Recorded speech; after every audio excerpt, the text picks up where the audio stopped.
Good morning, everyone. Welcome to Daily Devotions. Pastor Dino here with you today on this Thursday morning. I want to welcome all of you. December the 1st. Yes, December is a great month. Good to see you all. Welcome, Facebook, YouTube, Instagram. Thank you for joining with me. We are in chapter 9 in the book of John. We're doing a series. We want to finish the book before Christmas. And here we are in this incredible chapter 9, verse 1. And so let's begin. As Jesus was walking along, he saw a man who had been blind from birth. Very important. From birth. And the Rabbi, verse 2, his disciples asked him, Rabbi means teacher, why was this man born blind? Was it because of his own sins or the sins of his parents? You see, this is important because this mindset still exists today. Oh, you're sick? Well, you must have sin in your life. Or maybe there's sin in your family line, or there's a generational curse. Well, there are generational curses, but we always seem to think that if somebody's sick, or if there's a blindness or some physical element that's wrong, or there's an ailment of sorts, that there must be sin. Sin has to be the reason. It was the common belief of that time. And in my culture, it's the same way. A lot of European and Caribbean cultures, that we see there's a similarity to this. That hasn't changed. And so they asked the question, is this man blind from his birth because of some sin that he's committed? But how can you commit a sin in your birth or his parents?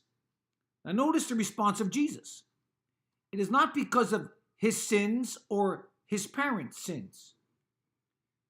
Now, sometimes it is because of sin. We've seen this in 1 Corinthians chapter 11, the communion. Paul mentions, let a man examine himself before he takes the communion. For some of you have taken the Lord's Supper unworthily, or you've taken it and you've entertained sin in your life. You took it for granted. You didn't value this. You didn't honor God.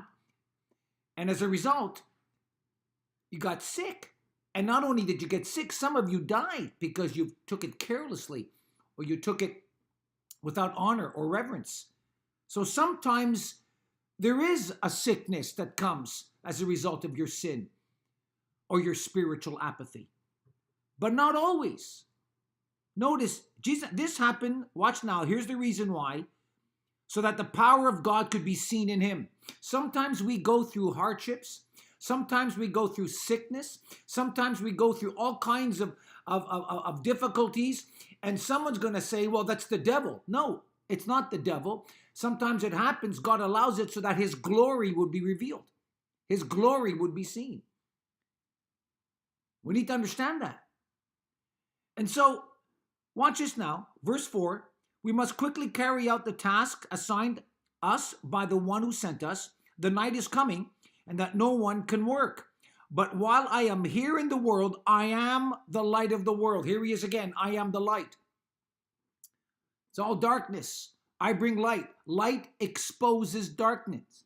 When Jesus said, let your light so shine before men that they might see your good works and glorify the Father, what you're doing is you're exposing darkness by the light that is in you through Christ. You are not the light.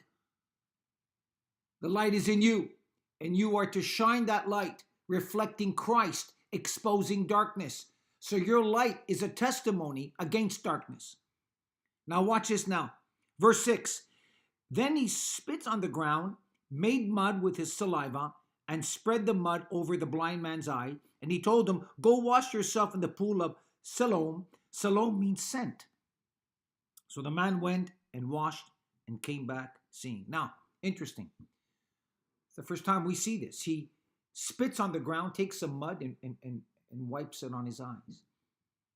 And the man got healed. Now, why wouldn't Jesus just say, lay his hands on him or just speak the word? Well, he's done that before. He laid his hands at one time, and other time he just spoke the word. This time he spits on mud and places the mud on his eyes. Back in the day, they thought that the spit, it was commonly understood that spit had medicinal purposes for healing. It was a common belief. But this is not why the man got healed, because of the medicinal purposes or elements within your saliva. That's not the reason at all. This was just a method that Jesus used. You see, God doesn't change, but his methods change. Sometimes he'll speak the word. Sometimes he'll lay hands. Sometimes he'll spit on mud. Sometimes he'll do... You see, the point is that you can't assess what God is doing because he's done it this way all the time, and so therefore it must always be this way. That's how we get into tradition. That's how we can lose sight in what's God doing. For example, if God's doing something new and fresh, and you say, "Wait a minute, this can't be God. I've never seen this before. We don't see this. This is different." Well, friends, because it's different doesn't mean it's not from God. Let me explain. In Joshua chapter 6, this is very important. Listen carefully. And the reason why I'm sharing this is because you need to be sensitive to the leading of the Holy Spirit and assess things not only by sight. Can't assess things by what you see. You got to walk by faith and not by... And sometimes things might look a certain way. You might say, "Wait a minute, this can't be God." Do you remember when they saw this figure walking on water? They said, this is a ghost. This is a spirit. It wasn't a spirit. It was Jesus, but they couldn't recognize it because he didn't come to them in a regular form. But it was Jesus. How many people don't recognize Jesus because he may not appear the way you're used to? Do you remember in the book of Joshua chapter 6 and in chapter 7, we see two different stories. We see God told Joshua to go and destroy Jericho. You're not going to do anything. You're just going to walk around the city basically 13 times, blow the trumpet, shout out, and the walls would come down. That's exactly what happened. Then God told him, "I want you to go into Jericho by day, and I don't want you to touch any of the spoils. None." Interesting. The next place they attacked was Ai. They destroyed it. God told them to go by night, and when you destroy that city, you can take anything you want. Same God, same victory, but different methods. Did you see that? Told them to walk around, march around the city in Jericho, go by day, don't touch anything. Ai, just go in, attack. Everything's fine, go in by night. Different methods. Listen, friends, the issue is we need to be led by the Spirit. Be sensitive to what God is saying. My sheep hear my voice. What is God saying? What is he saying today in this generation in which we live in? It's so important. And if we are going to assess what God is saying and doing by what he did 20, 30, 40, 50, 100 years ago, we're going to miss it. God doesn't change, but his methods change. And we need to be sensitive to the leading of the Spirit. And so he spat and he told them, "Go wash yourself in the pool of Siloam." Another little interesting nugget. The word Siloam here means sent. I like that, sent.